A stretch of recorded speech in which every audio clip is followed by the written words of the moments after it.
వీళ్ళు ఏ రేంజ్‌లో కొట్టుకుంటారంటే, తెల్లవారినంత వరకు ఫైట్ చేసుకుంటూనే ఉంటారు. అండ్ ఈ షాట్‌లో మనం చూస్తే బైరా ఆడియన్స్‌కి ఎంత వరకు ఎక్స్‌పెక్టేషన్స్‌ని పెంచాలో అంతవరకే పెంచినట్టుగా ఈ ట్రైలర్‌ని కట్ చేశారు.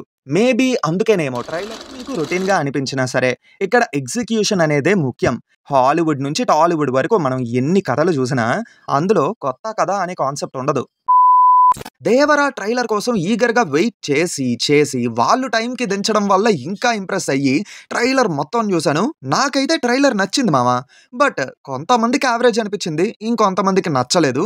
అది వాళ్ళ ఒపీనియన్ అనుకోండి. అంటే నేను ప్రతిసారి చెప్తూ ఉంటాను కదా! ఒక్కొక్కరికి ఒక్కో ఒపీనియన్ ఉంటదని. కాకపోతే కొంతమంది మాత్రం మరీ ఓవర్‌గా జడ్జ్ చేస్తున్నారు. సినిమా బావుండాలంటారు. సినిమా అంటే ప్రాణం అంటారు. మళ్ళీ పోతు కబుర్లన్నీ చెప్తారు. అయినా ఇప్పుడు వాళ్ళ కోసం మనకెందుకులే గాని మొన్న ట్రైలర్ రియాక్షన్ వీడియోలోని కింద కామెంట్స్‌లో చాలా మంది ట్రైలర్ డీకోడ్ చెయ్యమని చెప్పి అడిగారు. మీ యొక్క రిక్వెస్ట్ మేరకు కేవలం డీటెయిల్స్ మాత్రమే గాదు, ఆ డీటెయిల్స్ అన్నీ కలెక్ట్ చేసి అసలు కంప్లీట్ స్టోరీ ఎలా ఉండొచ్చు అని గెస్ చేసి కూడా చెప్తాను. సో, వీడియో ఎండ్ వరకు చూస్తే మీకింకా క్లియర్‌గా అర్థమవుతుంది.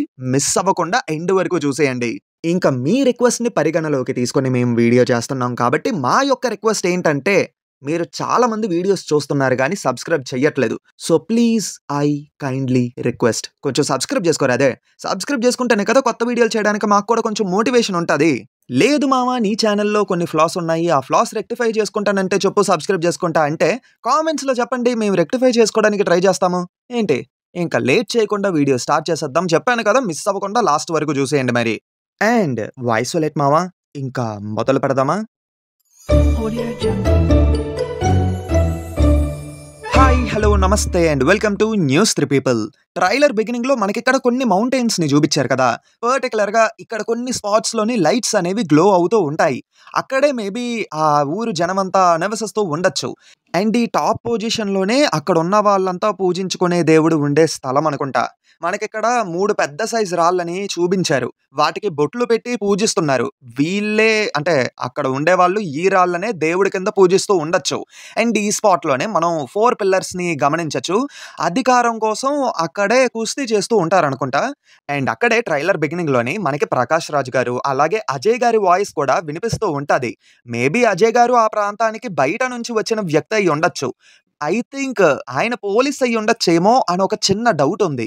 అండ్ ఆయన సముద్రంలో ఈ స్కెలిటన్స్‌ని చూసి షాక్ అయ్యి, ఆ ప్రాంతం కోసం 'ప్రకాష్ రాజ్' గారిని అడిగి కనుక్కుంటూ ఉండొచ్చు.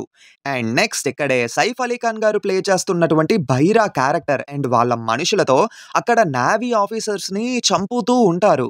అంటే వాళ్ళు పైరట్స్ అయ్యుండొచ్చు. సీ రూట్‌లో ఉండే ఐటెమ్స్‌ని దోచుకుంటూ ఉంటారు. ఇక్కడే మనం దేవరాని కూడా చూడొచ్చు. 0.25 స్పీడ్‌లో పెట్టుకొని చూస్తే కనిపిస్తారన్నమాట.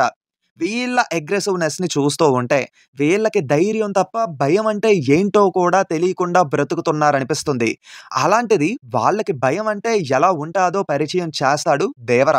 మేబీ దేవర బయట నుంచి వచ్చిన వ్యక్తి అయ్యుండొచ్చు ఆ ప్రాంతానికి.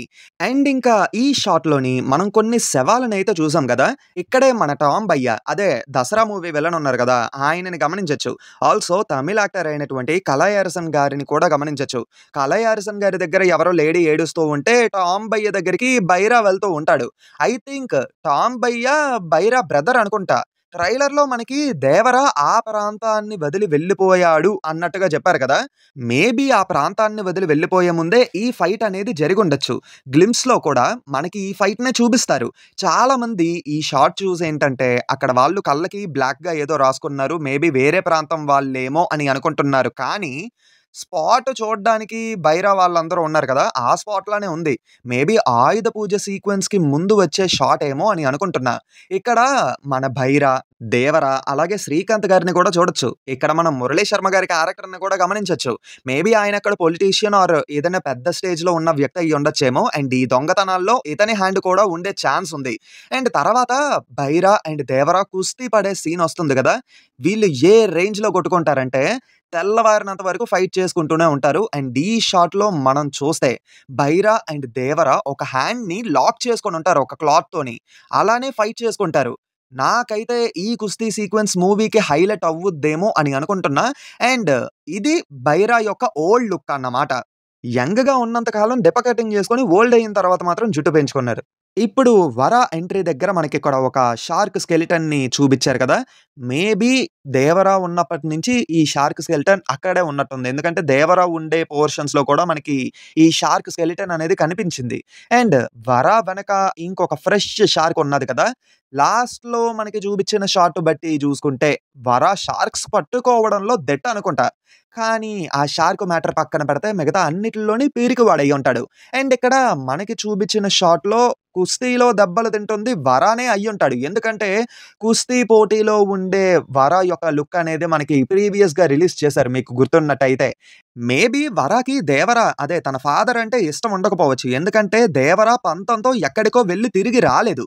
అండ్ 'దేవర' అలా వెళ్ళిపోయిన తర్వాత అక్కడేదో ఇన్సిడెంట్ జరుగుద్ది. దానివల్లే 'వర' పిరికివాడిలా అయిపోయి ఉంటాడు. అండ్ అందుకే అప్పటినుంచి 'వర'కి తన ఫాదర్ అంటే నచ్చకపోవచ్చు. అంటే హేట్‌ని పెంచుకుంటూ ఉంటాడు. ఇక్కడ 'ప్రకాష్ రాజ్' గారు కంగారుగా వస్తూ ఉంటారు కదా! మేబీ 'వర' కుస్తీలోకి వెళ్ళాడన్న విషయం తెలిసి కంగారుగా అక్కడికి వస్తూ ఉండొచ్చు. అండ్ ఆల్సో 'వర' వాళ్ళ మదర్ కూడా కొంచెం హర్రీగా వస్తారిక్కడికి. ఐ థింక్ సేమ్ అదే సిట్యుయేషన్‌లోనే ఆవిడ కూడా అక్కడికొచ్చి ఉండొచ్చు. అండ్ దిస్ షాట్ మాస్ అంతే. నాకు తెలిసి ఇది 'దేవర' యొక్క సెకండ్ ఎంట్రీ అయ్యుంటాదేమో అనుకుంటున్నా. ఎందుకంటే మనకి ట్రైలర్‌లో 'దేవర' వెళ్లి 2 ఏళ్లయ్యాయి అని జెప్పారు. కానీ మేబీ 20 ఇయర్స్ దాటుండొచ్చు. అండ్ అప్పటికి 'దేవర' రాలేదు. 'దేవర' చనిపోయాడో, బ్రతికున్నాడో అన్న విషయం కూడా ఎవరికీ తెలీదు. అలాంటి టైంలోనే 'దేవర' యొక్క second entry with mass and rugged లుక్‌తో కొంచెం ఓల్డ్ ఏజ్‌లోని వచ్చుండొచ్చన్నమాట. ఈ షాట్‌లో నాకైతే అలానే అనిపిచ్చింది కొంచెం చూడ్డానికి.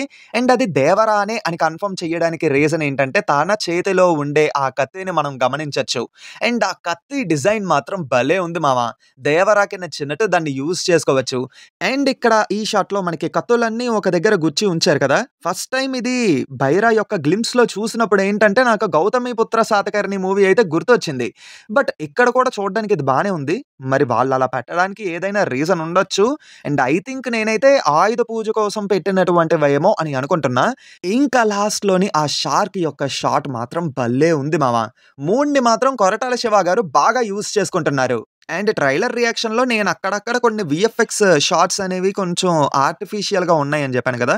పర్టిక్యులర్‌గా ఈ షాట్స్ అన్నమాట. కామెంట్స్‌లో అడిగారు పర్టిక్యులర్‌గా ఏ షాట్స్ నీకు వీఎఫ్ఎక్స్ అంత ఇంపాక్ట్‌ఫుల్‌గా లేవు అని. సో, అందుకే చెప్తున్నాను. సో, ఫైనల్‌గా చెప్పాలంటే ట్రైలర్ కట్ అనేది బాగుంది. అంటే ఎక్స్‌ట్రార్డినరీ ట్రైలర్ కట్ అనను. బావుంది.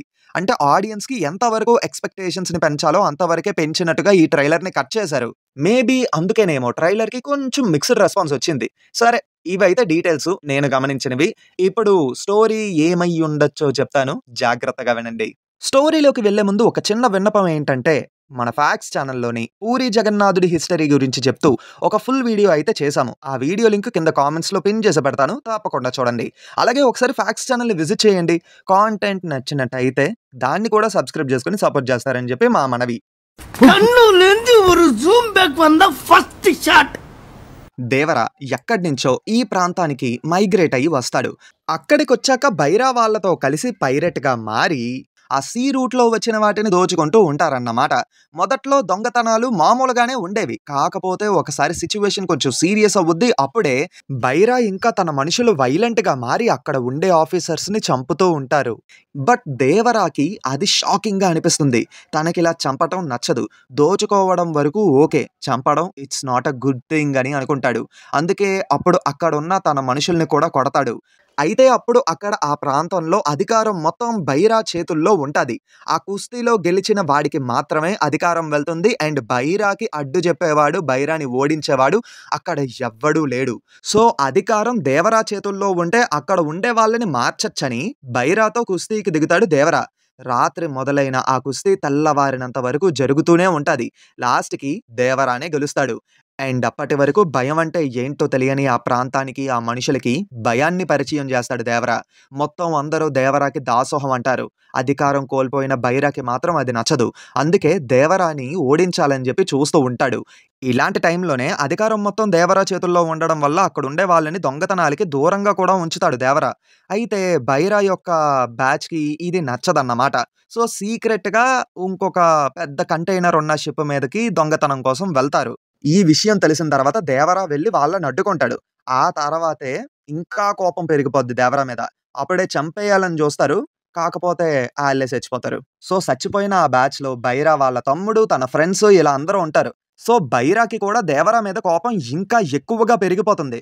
అలాంటి టైంలోనే దేవర పంతం కొద్దీ ఒక చోటుకి వెళ్తాడు. వస్తాడో, రాడో కూడా తెలీదు తనకి. సో, అందుకే అక్కడ వాళ్ళని దొంగతనాలకు ఎలాగో దూరం చేశాడు కాబట్టి, వైలెన్స్‌కి కూడా దూరంగా ఉండమని, కుస్తీని కేవలం ఆట కింద మాత్రమే చూడమని మాట తీసుకొని, అక్కడ వాళ్ళందరినీ ప్రకాష్ రాజ్ గారి చేతుల్లో పెట్టి వెళ్ళిపోతాడు. రోజులు, నెలలు, సంవత్సరాలు గడుస్తూ ఉంటాయి కానీ దేవర అయితే తిరిగి రాడు. అందరూ దేవర చనిపోయాడేమో అని అనుకుంటారు కానీ బైరా మాత్రం చనిపోయాడని నమ్మడు. దేవర ఖచ్చితంగా బ్రతికే ఉంటాడు. ఎలాగైనా నా పగ తీర్చుకోవాలని చెప్పి వెయిట్ చేస్తూ ఉంటాడన్నమాట. అయితే అప్పటికే దేవరాకి ఒక కొడుకు పుట్టుంటాడు. తనే వర. సొరచాపని వేటాడే విషయంలో తండ్రికి తగ్గ కొడుకే కానీ వేరే అన్ని విషయాల్లో మాత్రం భయస్థుడే. ఏదో ఒక ఇన్సిడెంట్ వల్ల అలా భయస్థుడిగా మారిపోతాడన్నమాట. కానీ వర అంటే శ్రీకాంత్ కూతురు తంగంకి బాగా ఇష్టం. కానీ వర మాత్రం తంగంని దూరంగా పెడుతూ ఉంటాడు. అండ్ వరాకేంటంటే తన తండ్రి అంటే అస్సలు ఇష్టం ఉండదు. ఎందుకంటే వద్దని చెప్పినా సరే పంతం కొద్దీ వేరే ప్రాంతం ఎక్కడికో వెళ్ళి తిరిగి రాడు. అండ్ ఇంకొకటి బైరా కూడా వరాకి తన తండ్రి మీద హేట్‌ని స్ప్రెడ్ చేయడానికి కారణం అవ్వచ్చు. అయితే వరాకి తర్వాత తన తండ్రి అలా పంతం కొద్దీ వెళ్ళిపోవడానికి వెనక రీజన్ ఏదో ఉందని చెప్పి తెలుసుకుంటాడు. అలా తెలిసిన తర్వాత వర తన తండ్రి దేవరాని వెతకడానికని చెప్పి ప్రయత్నిస్తాడన్నమాట. అప్పుడే ప్రీ క్లైమాక్స్‌లో మనకి రగ్డ్ అండ్ ఓల్డ్ లుక్‌లో ఉన్నటువంటి ఎన్టీఆర్‌ని చూపిస్తారు with a solid cliff hanger. అసలు దేవర ఎక్కడి నుంచి ఈ ప్రాంతానికి వచ్చాడు? అసలు ఈ ప్రాంతంలో ఉండే మనుషుల్ని ఎందుకు మార్చాడు? తర్వాత పంతం కొద్దీ ఎక్కడికి వెళ్ళిపోయాడు? వెళ్ళిపోయిన వాడు ఎక్కడ ఉన్నాడు? ఎందుకు ఇంతకాలం ఇక్కడికి రిటర్న్ రాలేదు? అండ్ ఈ టైంలోనే ఎందుకు తిరిగి వస్తున్నాడు? ఇవన్నీ తెలుసుకోవాలంటే మనం పార్ట్ 2లో చూడాలన్నమాట. అది విషయం. ఏంటి మామ స్టోరీ ఇదే అయ్యేలా ఉంది అని డౌట్‌గా ఉంది కదా! కంగారేం అక్కర్లేదు. మనం గెస్ చేసిన ఒక్క స్టోరీ కూడా ఇప్పటికొచ్చి నిజం కాలేదు. కానీ 'కల్కి 2898 ఏడీ' ఒక్కటే మనం గెస్ చేసిన స్టోరీలో ఆల్‌మోస్ట్ 50-60% మ్యాచ్ అయిపోయింది. సర్లే మామ చూద్దాం ఈ కథని ఎంతవరకు యాక్యురేట్‌గా గెస్ చేశానో అని. అండ్ స్టోరీ మీకు రొటీన్‌గా అనిపించినా సరే, ఇక్కడ ఎగ్జిక్యూషన్ అనేదే ముఖ్యం. హాలీవుడ్ నుంచి టాలీవుడ్ వరకు మనం ఎన్ని కథలు చూసినా, అందులో కొత్త కథ అనే కాన్సెప్ట్ ఉండదు. మనం చాలా సార్లు చూసిన కథనే మనం ఎంత కొత్తగా స్క్రీన్ మీద చూపిచ్చామో అనేదే పాయింట్ అన్నమాట. ఆల్సో ఎమోషన్స్ ఆడియన్స్‌కి ఖచ్చితంగా కనెక్ట్ అవ్వాలి. అలా అయితేనే సినిమా అనుకున్న హైట్స్‌కి రీచ్ అవుతుంది. ఐ థింక్ కొరటాల శివ గారు తప్పకుండా క్యారెక్టర్స్ అండ్ ఎమోషన్స్ మీద బాగా కాన్సంట్రేట్ చేసే ఈ కథని మనకి నచ్చేలా ప్రెజెంట్ చేస్తారని అనుకుంటున్నా. ఫైనల్లీ అదిదా విషయం. ఈ వీడియో మీకు నచ్చినట్లయితే వీడియోని లైక్ చేయండి, షేర్ చేయండి, మీ ఒపీనియన్‌ని కామెంట్స్‌లో తెలియజేయండి. సబ్స్క్రైబ్ చేసుకొని పక్కనే ఉన్న గంటని నొక్కటం మర్చిపోవద్దు సుమి. మళ్ళీ కొత్త వీడియో పెట్టగానే నోటిఫికేషన్‌లు రావు అసలకే. సో, గంట ముఖ్యం బిగులు. మళ్ళీ కొత్త వీడియోతో మీ ముందుకు వచ్చేస్తాను. Until then take care and bye by.